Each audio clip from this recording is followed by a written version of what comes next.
Early in our program, we sent a research assistant to meet and tape a representative of the military establishment in the belief that there, if anywhere, deep-minded would be perceived with unusual acuity and accuracy.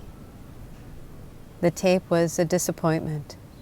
The military representative talked only of his pride in being under civilian control and of the Army's determination to cooperate fully with the Navy and the Air Force in protecting America. As we were going to press, however, the representative turned up at the library as a civilian. He had retired after being passed over for the promotion to brigadier.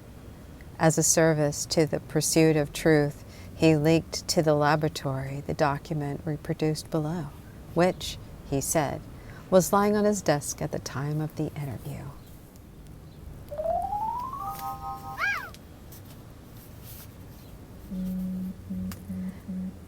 This document supersedes, dated 1st of January, 1950, titled Appearance of the Demindistic Activities Among Former Military Personnel, Now Writing Novels. In accordance with instructions contained in the document now superseded, those activities have ceased. 2. It is now clear, however, the attacks of the Deminds upon the military establishment of the United States were not centered in the novels of World War II. Indeed, the situation is so grave as to lead some G2 analysis to suspect that the whole literary tradition of ballistic officers and relaxed and degraded enlisted men were merely a feint, a cover for activities of a far more deadly nature. For it is now apparent that, while the novels, and the movies for which they were written, have all vanished from the scene, and the Army itself is still around, on the other hand, demindistic manifestations are stronger than ever. 3. It is the opinion of the whole school of top-level intelligence thought that the most demindistic invasion of the military establishment began with a successful effort to change the name from War Department to Defense Department. Defense may have certainly values for the civilian feelings for righteousness as far as can be ascertained, considering for those feelings with utmost in the minds of those making the change. Yet, while a moment's thought will remain, we will remind the student of the military affairs that, which are considerations to be a factor in the military decisions, in all probability, armies themselves would have ceased to exist years ago, and we'd all be out of a job. 4. From a military point of view, defense has unfortunate connotations of waiting to be attacked, of deliberately assuming the weaker of the two traditional stances. The War Department, on the contrary, very appropriately sums up the great achievements of modern military men. All the ancient fury and devastation are alive in the very first monosyllable, while department expresses perfectly the orderly process by which the Army is conceived, maintained, and deployed. 5. It shall therefore be the duty of all officers of field grade or higher to work whenever possible to return to the older nomenclature.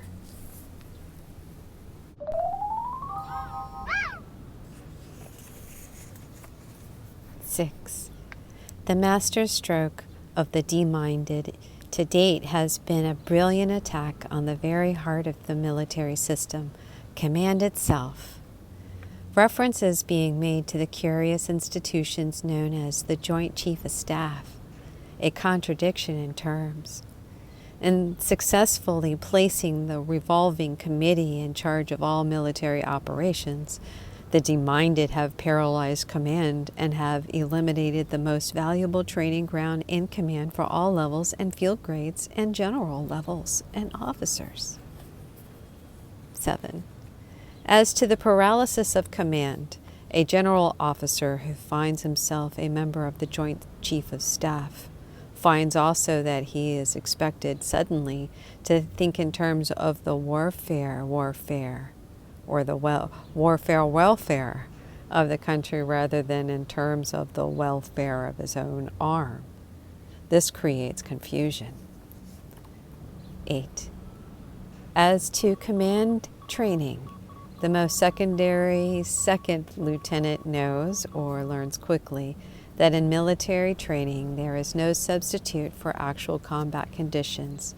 Close order drill and cross-country marches are good things, but they are the only foundation upon what the true training is built. In a sense, true training is impossible in peacetime. Hence, the profound regret all feel at the passing of the United States military intervention in Latin America and affairs. Hence, too, the use of live ammunition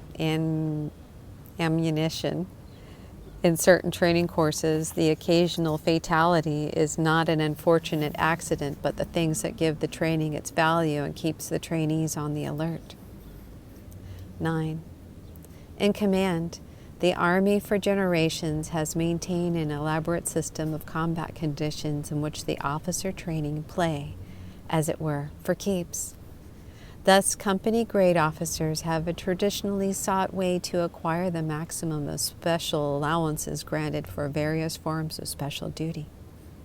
Field-grade of officers have competed and enlarged their staff of personnel, servants, and amount of military material used in the construction and operation of their domiciles. General officers have competed in evading duties on such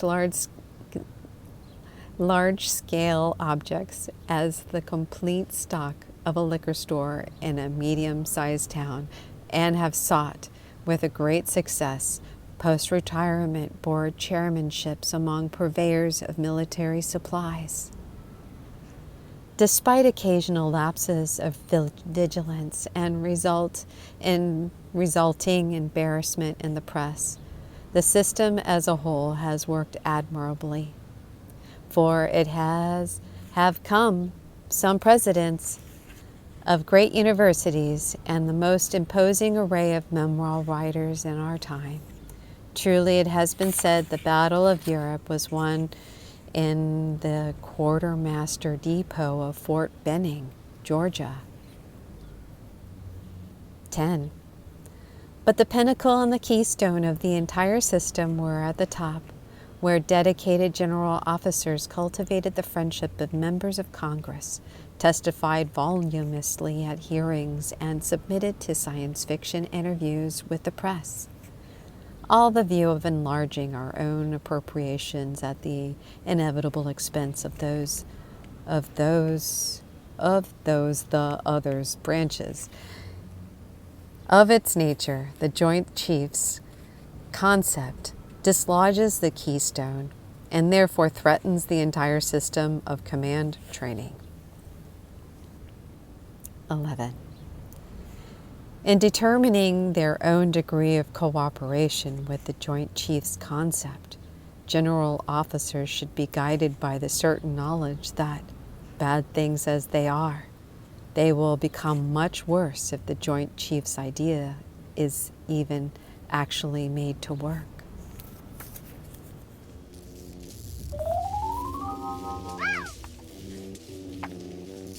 12.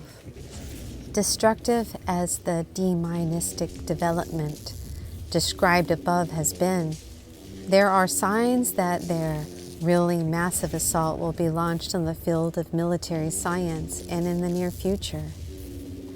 Military science, as a technical term, is not used in the traditional sense of keeping the troops baffled, but refers rather to the increasing mutual involvement of the Army and science. There are historians who assert the mutual involvement being the Greek fire, or it began with the Greek fire, fire being one of the scientific elements of the Greeks, or Hannibal's elephant, the science in question being zoology. 13. For the purpose of analysis, it is more useful to assume that the involvement began with the construction and delivery of the crude and primitive atom bomb, which ended World War II.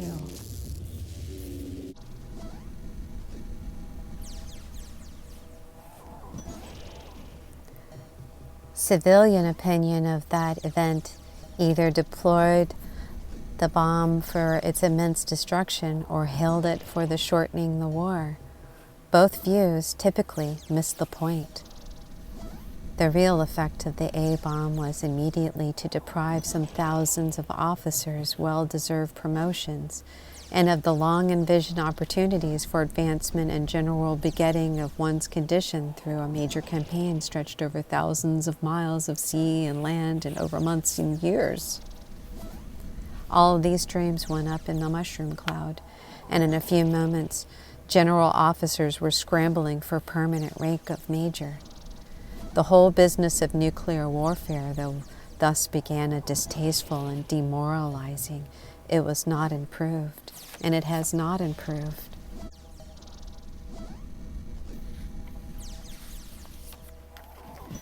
The threat now posed by military science is twofold. One part comes from the scientists themselves, for the most part seized by the army as legitimate booty of war, who claimed that they cannot work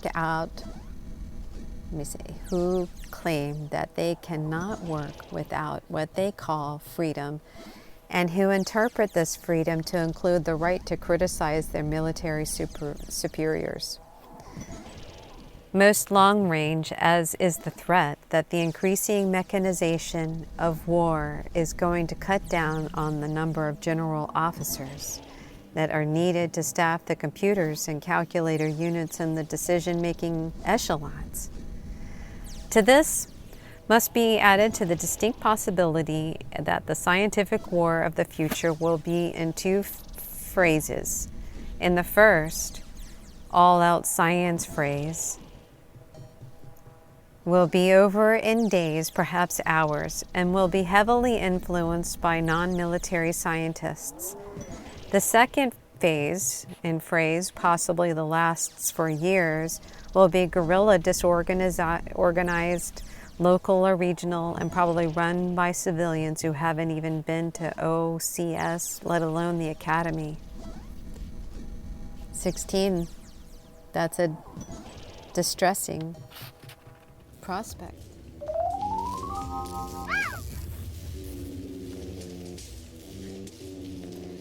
Such an attitude, however, justified by the facts, has won no wars or placed a field marshal's baton in anyone's knapsack.